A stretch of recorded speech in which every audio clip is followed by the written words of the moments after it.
Suporta ng pamahalaan sa Philippine Army, tiniyak ng Pangulo kasabay naman ang kanilang anibersaryo ngayong araw. Para sa detalye, Brigada Maricar Sargan, i-brigada mo! Brigada Live Report!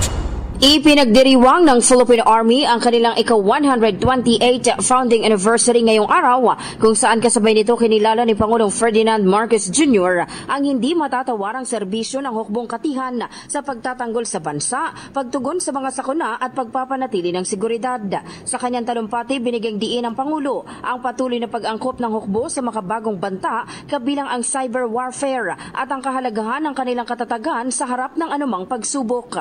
Inanunsyo rin ng Pangulo ang ginagawang hakbang ng pamahalaan upang masuportahan ang mga sundalo. Kabilang dito ang inilabas kamakailan na Executive Order No. 84 na nagtataas ng kanilang subsistence allowance sa 350 pesos mula sa dating 150 pesos per day. Kasama rin ang iba pang benepisyo tulad ng pagkakaroon ng mandatory annual physical examination, reimbursement ng hospital expenses, mobile support para sa mga wounded in action personnel at pinalakas na health programs.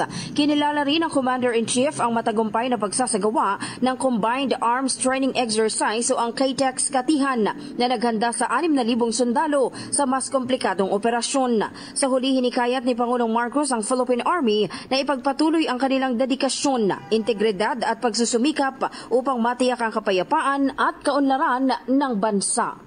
In the heart of changing lives, ako si Brigada Maricar Sargan ng 105.1 Brigada News of Manila, the Music and News Authority. Honda, Brigada.